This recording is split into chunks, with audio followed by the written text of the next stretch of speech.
Hi friends, great day to all. This is Arna chartered account సన్ బై one Arundelpet Guntur. Friends, financial year 24-25 అంటే దాన్నే previous year 24-25 అంటారు. Assessment year 25-26 అంటే 24-25కి సంబంధించిన ఇన్కమ్ ట్యాక్స్ రిటర్న్స్ ఇండివిజువల్స్ అంటే అది ప్రొప్రైటరీ కన్సర్న్ కావచ్చు, శాలరీడ్ ఎంప్లాయీ కావచ్చు, లేదంటే సెల్ఫ్ ఎంప్లాయ్మెంట్ కావచ్చు. వాళ్ళకి either ITR 1 or ITR 2 or ITR 3 or ITR 4 apply అవుతాయి.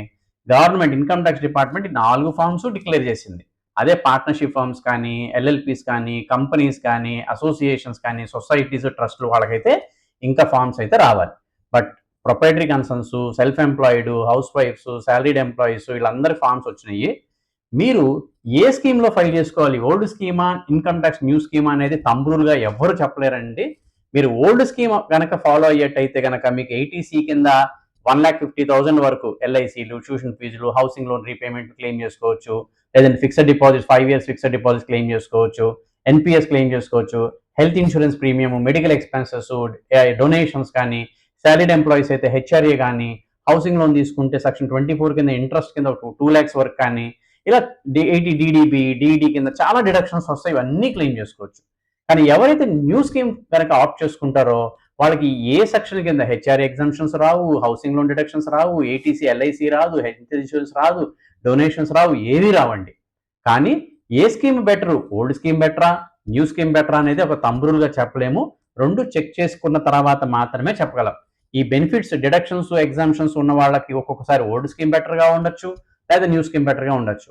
సో ఒకవేళ ఓల్డ్ స్కీమ్ కింద మీరు క్లెయిమ్ చేయాలనుకుంటే ఫ్యాబ్రికేటెడ్ డిడక్షన్స్ అండ్ ఎగ్జామ్షన్స్ కాకుండా కాంక్రీట్గా మీ దగ్గర ఎవిడెన్సెస్, డాక్యుమెంట్స్ అన్నీ ఉండాలి. అవన్నీ తీసుకొని చార్టర్డ్ అకౌంటెంట్ దగ్గరికి గనక మీరు సంప్రదిస్తే ఆయన 2 స్కీమ్స్ ప్రకారంగా చెక్ చేసి క్యాలిక్యులేట్ చేసి మనకి ఏది బెనిఫిట్ అని చెప్పనేది చెప్తారు.